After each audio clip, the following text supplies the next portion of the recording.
Okay, so today we're going to learn how to sew on some buttons. We've got a double hole button, a 4-hole button, and up the top here I've sewn those on already just to show different ways you can actually stitch them, but I'll just be showing you the most basic today. And then we have a shank button which has like a lump under it. You can see there. Okay, so let's get started. So first of all, we're going to turn our material over. You'll have marked your spot if it's a shirt or a dress with the buttonhole to make sure it's in the right position, or if you just come off, it'll already be marked. So we're going to turn this over and we're going to start. Now you can either start with just putting a knot in the end, or you can start with a stitch knot, which is basically we don't put a knot in our thread. We sew in one direction, then at 90-degree angle we sew again, and then I've got a little loop there, and then at 90 degrees again we're going to sew. And what we're doing is we're not actually going through the front of the fabric, we're just catching the back stitches, and we're going to then create a loop with our thread. You can see here, put our needle through that loop holding on to its tail, and then we're going to pull the first loop tight, go through the second loop and pull that tight, and that makes a really nice strong knot. Then we'll go through to the front of our fabric, turning over, and now we're going to take our other 4, so we're going to be sewing it on the same as this. We take a toothpick, put it in between our material and our button, and where we've come up we'll go through one of the holes in the button. Now, so we're going to be going over through to this next hole over, come through, and then from the back we're going to come to the hole under. Now we're going to do that about 3 to 5 times depending on the wear and where the button is. Waistbands, it's often good to do more than less. Shirts 3 times is generally plenty. So today we're just going to do 3. So I'm going through, so that's my second time. Now with buttons, we sew them on with double thread just to add that extra strength. Oops. I'm going to come through here again and down. Now we've got the toothpick there so that it creates a sort of a shank for the button. And that gives it flexibility, so when you're doing it up you're not always pulling tightly on the thread. So we'll go through the last time, and then what we do is we come up between the material and the button, take out our toothpick, and now we're going to wrap our thread around the button and put our needle through that, pull it tight. We're going to do that again, pull it tight, and a third time just to be sure, and pull it tight. And we can snip off our thread and we have a nice tight button that has flexibility so it won't come off too quickly again.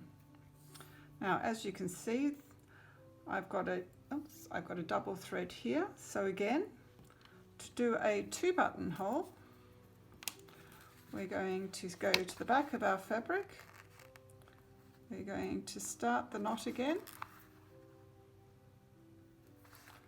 and do again,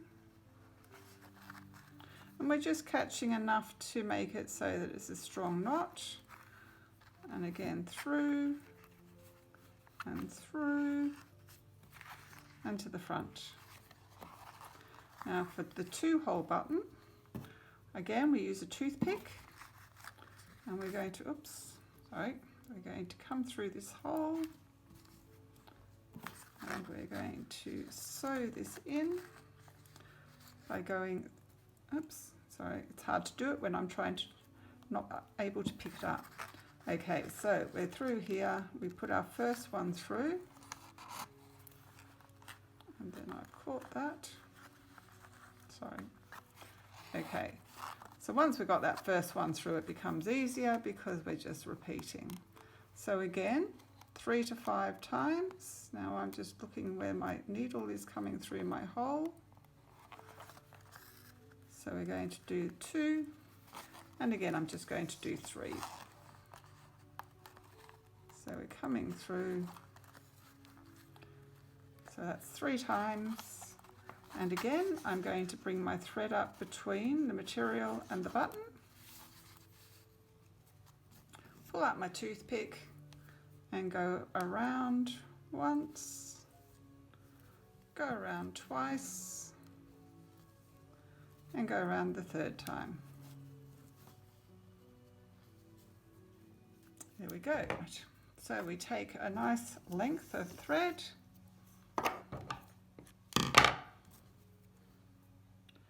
we thread it through.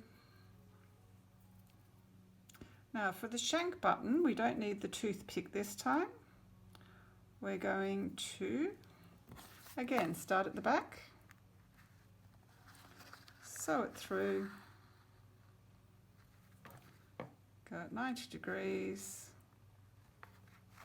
And as I said before, you can actually just start with a knot. I just always start with these because they're nice and strong.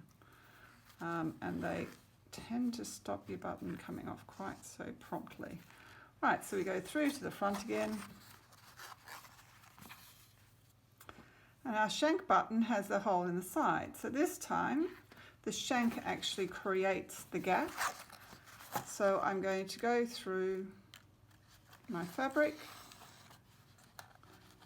And again, I'm going to be, it's a bit harder to show this one, coming through the hole in the shank. Now, one of the things we want to make sure of is that we're not twisting that button around.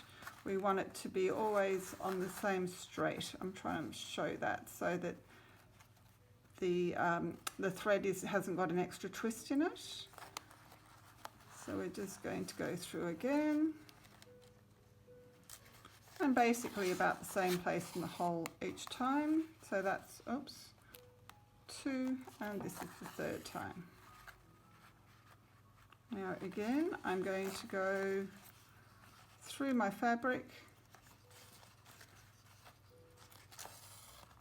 come up between the button and the fabric, and do my 3 twists again to knot it off. What that does is just keeps the thread nice and strong, and hopefully your buttons will stay on for a long time. So that's how to sew on the 3 different types of buttons. Happy sewing!